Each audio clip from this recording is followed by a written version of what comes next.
Bagi saya, lebih baik jadi pemimpin yang dianggap tolol, tapi bisa berbuat yang terbaik bagi kepentingan masyarakatnya, bisa membangun transparansi anggaran pemerintah sehingga publik bisa mengakses, bisa merubah dana hibah yang biasanya jadi bancakan, dan itu bisa saya buktikan kebancakanannya. Besaran dana hibah yang tadinya akan diterima oleh pesantren tersebut nilainya tak main-main, yaitu sebesar 1,3 miliar rupiah.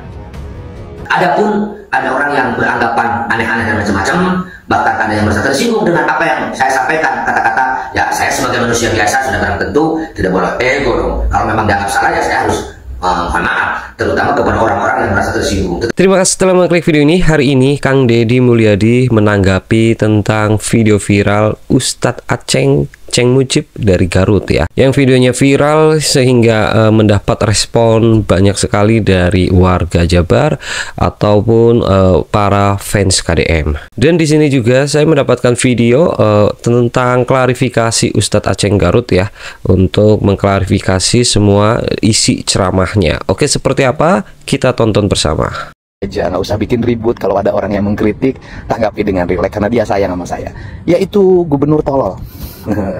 Nah, bagi saya lebih baik jadi pemimpin yang dianggap tolol, tapi bisa berbuat yang terbaik bagi kepentingan masyarakatnya, bisa membangun transparansi anggaran pemerintah sehingga publik bisa mengakses, bisa merubah dana hibah yang biasanya jadi bancakan, dan itu bisa saya buktikan kebancakanannya, dan SPJ-SPJ-nya yang diragukan itu menjadi dana yang bermanfaat bagi kepentingan orang banyak, membangun sekolah baru, memperbaiki ruang kelas, memberikan beasiswa pada anak-anak yang dianggap miskin dari keluarga miskin. Jumlahnya sekarang 12.600. Saya pengennya jadi 20.000 karena belum tentu orang yang tidak didata itu tidak miskin. Mereka bisa jadi tidak terdata dengan baik tapi miskin. Saya pengen jadi 20.000 mereka sekolah di sekolah pemerintah, dan kemudian nanti mendapat alokasi 3,6 juta untuk beli sepatu, beli baju, sekolah, dan mereka bisa bersekolah dengan baik. Kemudian juga memberikan beasiswa untuk santri. Kita sudah menyiapkan beasiswa untuk santri yang tidak mampu di seluruh provinsi Jawa Barat. Jalan-jalan sudah mulai dibangun mulu sekarang di berbagai tempat, walaupun kita baru fokus pada jalan provinsi karena itu yang menjadi kewajiban kita. Kemudian ini nih, BPJS nunggak 334 miliar tidak dibayarkan ke kabupaten kota, sehingga nanti banyak warga yang tidak bisa dibayarkan oleh BPJS ketika sakit. Di perubahan anggaran akan saya masukkan. Jembatan-jembatan gantung sudah mulai dibangun. Kemudian juga banyak warga yang mengeluh dulu kena longsor, rumahnya belum diganti, sekarang sudah mulai cara perlahan diganti rumahnya. Kemudian walaupun tidak begitu besar, walaupun yang jualan di pinggir jalan melanggar hukum, menggunakan tanah negara, yang di bantaran sungai melanggar hukum, bangun rumah, tapi tetap ketika mereka digusur, saya memberikan uang untuk mereka buat kontrak rumah, buat modal usaha baru di tempat lain. Dan seluruh rangkaian itu dilakukan untuk kebaikan masyarakat. Bagi saya, seorang pemimpin yang diutamakan adalah kepentingan banyak orang, bukan kepentingan sedikit orang. Walaupun mementingkan kepentingan banyak orang, pasti mengecewakan kepentingan sedikit orang. Dan bagi saya, menjadi pemimpin yang beragamanya baik, yaitu pemimpin yang mampu mengelola keuangan negara dengan baik dan digunakan sebesar-besarnya untuk kemakmuran rakyatnya. Gubernur down, itu saya gambarkan gubernur kurang ajar. Saya ngomong seperti ini, tanggung jawab aing jenggelutna. Ya, begitulah respon atau tanggapan dari Kang Deddy Mulyadi tentang terkait video yang sedang viral ya, yang menyeret nama beliau, sehingga KDM ini mencoba untuk merespon atau menanggapi ya. Tapi secara tidak langsung KDM sendiri tidak tahu arahnya kemana, ke KDM kah atau untuk menyinggung tentang hal apa. KDM hanya hanya memberikan tanggapannya saja ya. Ini ada video klarifikasi dari Ustadz Aceng Mujib yang viral ini. Kita dengarkan bersama seperti apa klarifikasinya. Tonton videonya sampai akhir agar tidak gagal paham ya. Kiai Haji Aceng Abdul Mujib merupakan Ketua Yayasan Al-Fauzaniyah di Garut. Yayasan ini bergerak di bidang pendidikan baik keagamaan maupun formal, meliputi pondok pesantren, SMP, madrasah aliyah, dan SMK.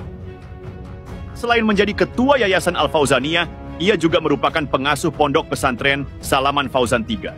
Yang berdasarkan data pemerintah Provinsi Jawa Barat, pesantren tersebut tercatat dalam daftar calon penerima dana hibah yang pencairannya ditunda oleh Gubernur Jabar. Besaran dana hibah yang tadinya akan diterima oleh pesantren tersebut nilainya tak main-main, yaitu sebesar 1,3 miliar rupiah. Tak berhenti sampai di sana, dalam penerimaan siswa baru di SMP Fauzaniyah dari 10 Maret sampai dengan 5 Juli 2025, mereka tetap menyertakan biaya pembelian seragam sekolah pada rincian biaya, bahkan sampai dasi dan ikat pinggang segala. Padahal seperti yang kita tahu bersama, praktik komersialisasi di lingkungan sekolah, termasuk penjualan seragam, sudah dilarang oleh Gubernur Jabar. Simkuring belum nanya, Pang rasa acreng. Selalu salir Pak Dedi, aku masih Bapak Aing. Ya, dari lihat di sini, dilihatnya dari sosok mana, sisi mana. Itu namanya orang, apalagi gubernur kan akan kelihatan hebatnya, akan kelihatan on-nya, akan kelihatan apa saja akan kelihatan sudah muncul dari kebijakan-kebijakannya, pasti plus minus. Tapi menurut saya, apapun keadaan gubernur kita, kasih kesempatan. Saya mendukung program Pak Dedi. Jawa Barat jadi provinsi yang istimewa. Tapi catat kepada semua pejabat, nggak bisa kau bekerja tanpa berserta dengan ulama. Siapapun, siapa apapun, membangun negara tidak membawa ulama, tidak melibatkan ulama. Lebih-lebih kalau menghinakan dan melecehkan ulama, lebih-lebih menghinakan melecehkan pesantren. Ayo kita saling lihat, saling buktikan.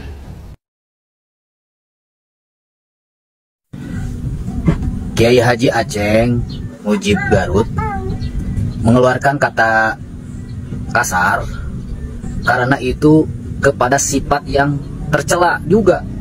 Sifat tercela yang harus digarisbawahi adalah mengatakan bahwa Kiai tidak usah berpolitik atau jangan ikut-ikutan politik. Itu yang membuat kalimah keluar dari membara dari Kiai Aceh. Terus yang perlu digarisbawahi ketika ada yang menganggap bahwa pesantren itu kurang perhatian, jangan disamaratakan. Justru di pesantren adalah sebuah pembelajaran yang sangat luar biasa, disiplin. Mungkin ada sebagian, tapi jangan disamaratakan. Itu yang membuat Kiai Aceng menjadi keluar membara jiwa kesatrianya, jiwa juaranya gitu.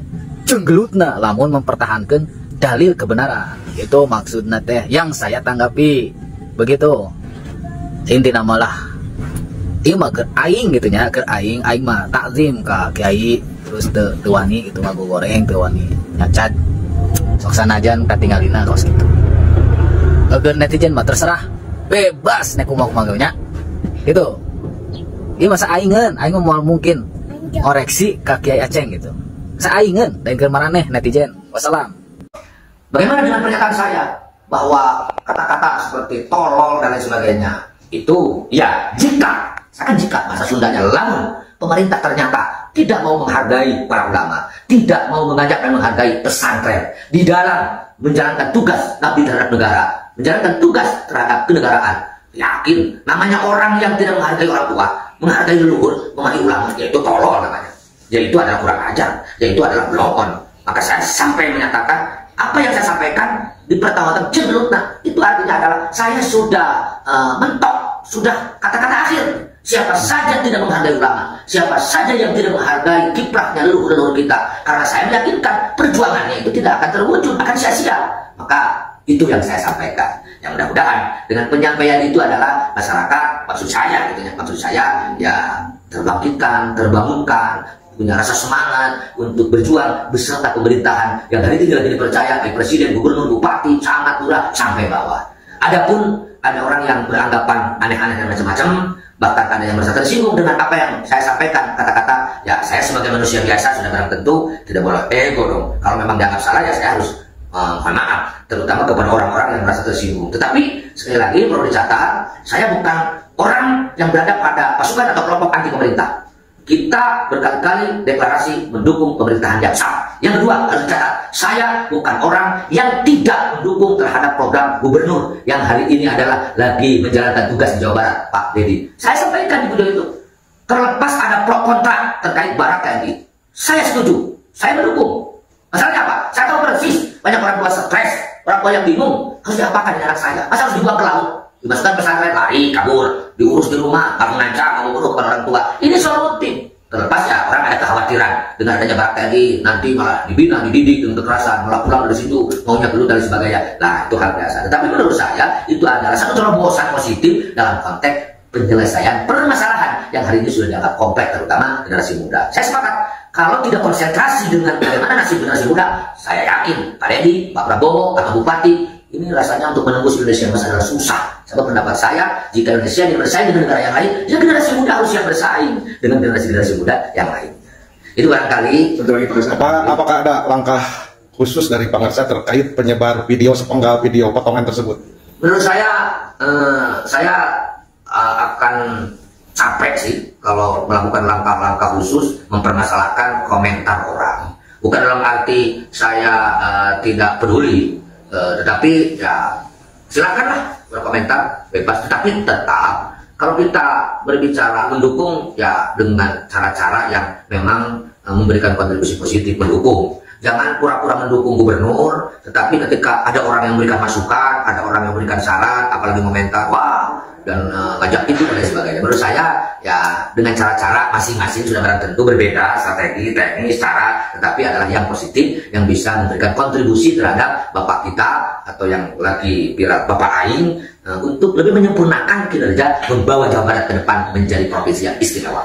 Di Bapak Pangarsa sendiri adalah orang yang pertama kali mendeklarasikan ketika memilih Gubernur Jawa Barat.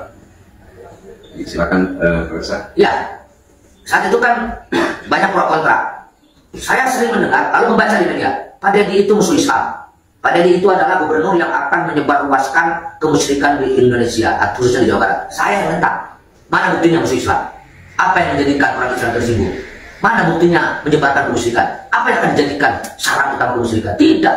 Saya bilang janganlah. Kalau sudah di-planning seperti itu, ya ini adalah sudah masuk ranah syarat. Kalau masuk ke ranah syarat, orang itu jelas subjektivitasnya akan sangat tinggi. Nah, sehingga ketika kita deklarasi, sangat mengharapkan Pak Deddy bekerja 5 tahun ini adalah dengan tenang, dengan nyaman, dengan cara-cara yang memang sesuai dengan harapan kita semua, yang dilindungi oleh undang-undang. Adapun menanggapi pro kontra ada orang, namanya orang banyak kemauannya, ya aneh-aneh, lebih-lebih mereka yang memang anti terhadap Pak Deddy. Saya yakin mereka yang hari ini adalah terus menggerogoti bagaimana agar Pancasila runtuh diganti dengan khilafah. Kondisi atau keadaan seperti ini, mereka akan semakin serius bagaimana agar saya yang notabene dari pihak pesantren dan selaku pimpinan organisasi, beberapa organisasi yang kemana-mana selalu bicara pertahankan kedaulatan kebangsaan, NKRI harga mati. Kang Deddy pun sama seperti itu, timnya sama seperti itu. Mereka kan ya Kiai menyatu dengan Umaro, ini susah nampaknya untuk digulingkan, susah nampaknya untuk dihancurkan. Saya juga meyakini kita beserta Gubernur Jawa Barat, beserta Bupati di Garut, beserta Pak Prabowo untuk Indonesia menjaga kedaulatan kebangsaan. Sedahsyat apapun orang yang ingin menghancurkan Indonesia, ingin merusak keutuhan berbangsa dan negara, tak bisa. Tetapi kalau ulama sudah tidak percaya terhadap Umaro, apalagi sudah bergerak menghantam dan menghancurkan, ini saya sangat pesimis. Sehebat apapun, siapapun yang membawa sulit untuk mewujudkan Indonesia atau Jawa Barat, khususnya Garut, menjadi kabupaten yang hebat yang diharapkan oleh masyarakat semua. Pesan khusus untuk warga net nih di media sosial terkait video tersebut gimana pesan? Kepada seluruh para penikmat medsos atau para pengguna, sekali lagi atas perhatiannya, ya sudah barang tentu kejadian ini atau keviralan ini tetap ada hikmahnya, ada manfaatnya. Tetapi saya pesan, jangan sekali-kali mengeluarkan statement menghakimi seseorang padahal belum tahu permasalahan yang sesungguhnya. Orang yang tidak paham dengan video saya, dengan statement saya, dengan ungkapan saya, seolah-olah saya anti pemerintah, saya memusuhi Kang Deddy, saya memusuhi Gubernur Jawa Barat. Sehingga komentarnya kan si Mujib, iya jangan catur jangan belok, si Mujib ini arahnya mau kemana, punya kekuatan apa? Saya tidak merasa punya kekuatan, saya jauh dari perasaan hebat, tetapi konsep sedikit atau apa yang ada di benak hati dan di kepala saya ingin membantu mendorong kesuksesan kinerja gubernur, bupati, presiden, semua pemerintah dalam konteks berbangsa ini adalah untuk menjaga keutuhan berbangsa dan negara dengan modal mempertahankan pilar-pilar kebangsaan. Coba lihat saya di mana-mana selalu NKRI harga mati. Ya, kalau gubernur atau presiden atau bupati anti NKRI, anti Pancasila, pasti saya teriakan. Pasti saya teriak. Pasti ya kemampuan saya, apa yang saya miliki akan saya taruhkan. Karena tidak mau bangsa ini, negara ini adalah dihancurkan oleh gerakan-gerakan yang memang tidak bertanggung jawab, seolah-olah membela agama, membela negara, tetapi ujung-ujungnya ingin menghancurkan kehidupan beragama dan berbangsa. Saya ingin, ayo kita damai, ayo kita saling menghargai, ayo kita saling dukung, ayo juga kita saling mengingatkan. Saya sadar satu kelebihan 1000 kelemahan. Saya sadar Anda dimanapun berada satu kekurangan 1000 kelebihan. Ayo kita kalau betul-betul ingin membangun negara, membangun bangsa menjadi bangsa yang besar, Jawa Barat yang istimewa, kita saling mengingatkan, saling mendukung dengan sama jinjing dan sama dipikul, dengan mengerahkan seluruh kekuatan potensi yang ada. Ayo kita jalankan, tetapi jangan didasari dengan suudzon, negative thinking, apalagi dengan benci, apalagi dengan hasud. Saya yakin itu tidak berhasil. Cara apa yang keluarkan, konsep yang keluarkan, belajar lillahi ta'ala, insya Allah leluhur kita, pemimpin yang hari ini mimpin, presiden, gubernur, bupati, camat, saya yakin akan berjalan dengan mulus. Tantangan akan dihadapi. Pesan khusus untuk Bapak Aing, Kang Deddy Mulyadi. Kang Deddy Mulyadi, lanjut terus berjuang Jawa Barat, selamatkan Jawa Barat dari kelompok atau aliran-aliran yang sampai hari ini belum siap menerima ideologi negara Pancasila. Kang, pokoknya nama hari dina jalan benar mah sok sanajan ABCD komentar Bismillah, insya Allah akan diberi kelancaran dan kemudahan. Abdi pesen pokoknya nama Jawa Barat luas, sadaranya di Jawa Barat, sadaya komponen, semua kelompok yang sama-sama ingin membawa Jawa Barat istimewa, mendukung Akang, ajak ngobrol, ajak badami, ajak sharing pemacarana supaya Jawa Barat benar-benar istimewa. Pangwadana jeung pangagusna. Hatur nuhun. Salam sukses selalu. Assalamualaikum warahmatullahi wabarakatuh. Ya, seperti itulah klarifikasi dari Ustadz Cheng Mujib asal Garut ya, yang dari Garut ya, tentang viral ceramahnya yang dianggap oleh netizen, dianggap oleh warganet ini memberikan sebuah kata-kata yang kurang pantas ya, kata-kata kasar ya. Ya, ini akan saya juga memberikan saran kepada Pak Ustadz Aceng ya. Kalau memang untuk membangun Jawa Barat lebih maju, membangun bangsa ini, membangun bangsa Indonesia atau menjadikan bangsa Indonesia emas ya. Ini hanya saran ya, kalau bisa nih jangan mengeluarkan kata-kata yang tidak layak dan tidak sepantasnya untuk diucapkan di depan publik, apalagi dengan nada tinggi, dengan nada yang teriak-teriak, kata-kata seperti itu lagi ya. Karena bukan hanya sekedar nyinggung sana sininya, tapi dengan statement dengan cara ceramah yang teriak-teriak, tapi dengan kata-kata yang kasar, itu juga menimbulkan netizen menjadi kurang respect ya, menjadi netizen ini menjadi kurang, wah masa sih ulama seperti itu, masa sih tokoh agama seperti itu, pemuka agama kok seperti itu yang pertama. Dan yang kedua juga, ketika sedang menyinggung orang atau sedang mengucapkan nama orang, jangan dilanjut ke kata-kata yang seperti itu. Ini kan orang pada menerimanya, meskipun tujuannya apa, meskipun mau menonton videonya secara full, tapi ketika sudah bilang atau menyebutkan nama seseorang terus dilanjutkan dengan kata-kata kasar, otomatis orang akan lupa dari statement awal, akan lupa apa yang dibicarakan di awal. Yang akan diingat itu ketika mengucapkan mengucapkan nama, maksud saya mengucapkan nama terus dilanjutkan dengan kata-kata kasar dan nada yang teriak, itu ya tetap akan tersinggung gitu loh. Jadi ya seperti itu sarannya, semoga bisa dirubah ya semua tokoh agama, ulama, sampai Habib pun masih banyak yang menggunakan kata-kata kasar yang menyinggung politik dengan menggunakan kata-kata kasar ya, itu ya harus digarisbawahi ya. Sekiranya cukup sekian, maaf jika ada kata-kata yang salah atau kurang berkenan, saya minta maaf sebesar-besarnya. Sampai jumpa di video berikutnya, bye.